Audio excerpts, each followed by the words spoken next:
research tells us that only about 10% of people who set goals actually achieve those goals. Now, as a coach, I know that there is not that much difference between those who achieve their goals and the rest of us. However, they think about their goals slightly differently. The first thing they do differently is they don't focus on the prize, the ultimate objective, the goal. They focus instead on the processes that lead up to that goal, what they can do today, this week, next month, this year, in order to get them to their goal. Now, the beauty of this is that they allow for flexibility within the system. The goal may change. Something may happen. They may decide to do something else, or the goal may grow. So those of you who follow my blog will know that I don't even talk about goals. I talk about processes. It's the processes that get us to where we want to be, and that is what we have control over, and that is what we should focus on. Now, what if you have set goals? Let's call them goals. What if you've set goals? They're smart goals. You've done the correct thing. Maybe you've had an accountability buddy to help you through it. Maybe you've really invested time and effort in achieving what you want to achieve, but still you haven't been able to get there. You haven't been able to achieve your dream, and so it's stayed just a dream. It's this point where somebody usually contacts a coach. I really need to achieve something, start my own business, get out of the rat race. I'm desperate to write a novel. I am desperate to learn something new, to change a behavior, to learn to present properly, be a leader, whatever it is. That thing that you want to do, that you've tried and failed at, a coach can help you with that. And here are some of the things that a coach would do with you in order to move you forward, to move you closer to that goal. And who knows, maybe this year is the year where you do make some strides towards achieving what you want to achieve. So if you were to work with a coach, these are some of the questions you would probably face. So it's worth thinking about them right now as we embark on a new year. Firstly, we tend to focus on the prize, the goal, the ultimate objective. That makes us happy. That's good to think about, achieving your dream. We also hope that that thought generates enough momentum to keep us going, to get us over the lumps, the bumps, the failures, the unhappiness that will happen en route to our dream. But very often it doesn't generate enough momentum, because you know what? We have our dreams and we have real life, and real life very often gets in the way. So the first question is, how much are you prepared to fail? Really fail. Good old-fashioned failure. Get your butt whipped. How much are you prepared to invest? Emotionally invest in your project, in your goal. I'll give you an illustration of what I mean. I wrote a children's book, which is a bit unusual for somebody who writes nonfiction. So I wrote this children's book because I really, really wanted to. But then I had to get it published, and I couldn't use my traditional publisher because it was a whole new genre.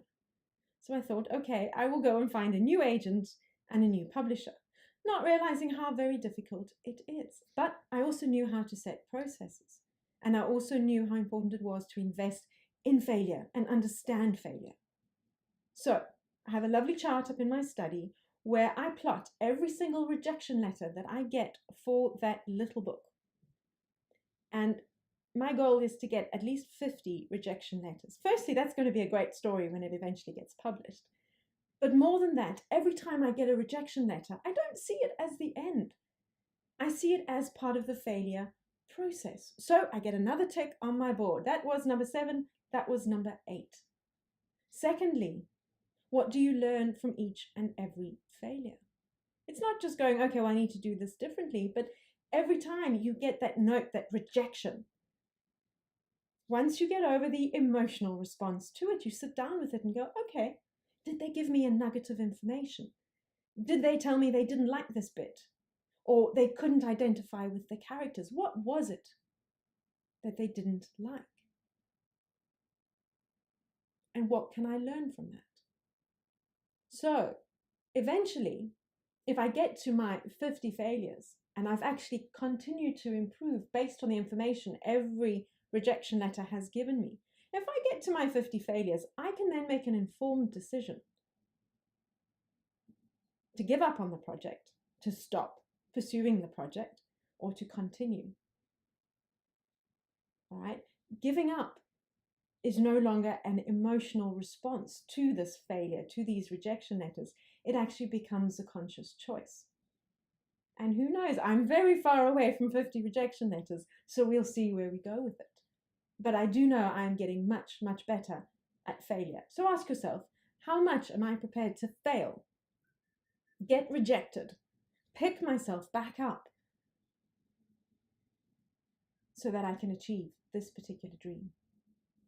Question number 2 is a little bit easier, but it is usually where we'd start in a coaching discussion with someone. And we'd ask, well, what beliefs do you have to either let go of or do you have to gain in order to achieve your dream? All right? Writing a children's book was just a silly old dream of mine. It's never really going to happen. Well, that belief that it's just a silly old dream has to go. Or else I never will think it's anything real. I never will think it's anything more.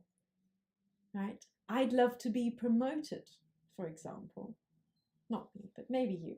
Love to be promoted into a senior position. But I'm not a leader. I don't know how to manage people. It'll never happen. There's another belief that one would have to let go of. Get out of your own way before you can achieve that goal. We respond to the beliefs that we create over time about ourselves and the things in our world. We're motivated by our beliefs. But it's not just gaining a new belief. It's not just saying, yes, I can. It's also about saying, well, what do I need to change? What do I need to let go of? The last one is the clincher. Really, it's probably the most difficult question to answer. And that is, what happens if I don't ever succeed? What happens if I never leave the rat race, never start my own business, never climb Mount Everest, never write that children's book, never get that promotion? What happens then? In 5 years, 10 years? What will my life look like based on what I know today? We don't know the future. We can't predict.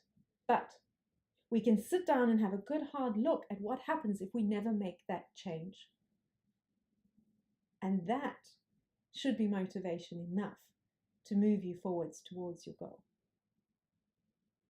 So if this is the year that you would like to make those changes, but feel that you need a little bit of extra help, maybe a little bit of support from an executive coach, somebody who knows really how to move you forward in the shortest space of time, then drop us an email or give us a call here at the Coaching Club. Why not get ahead this year? Get a coach.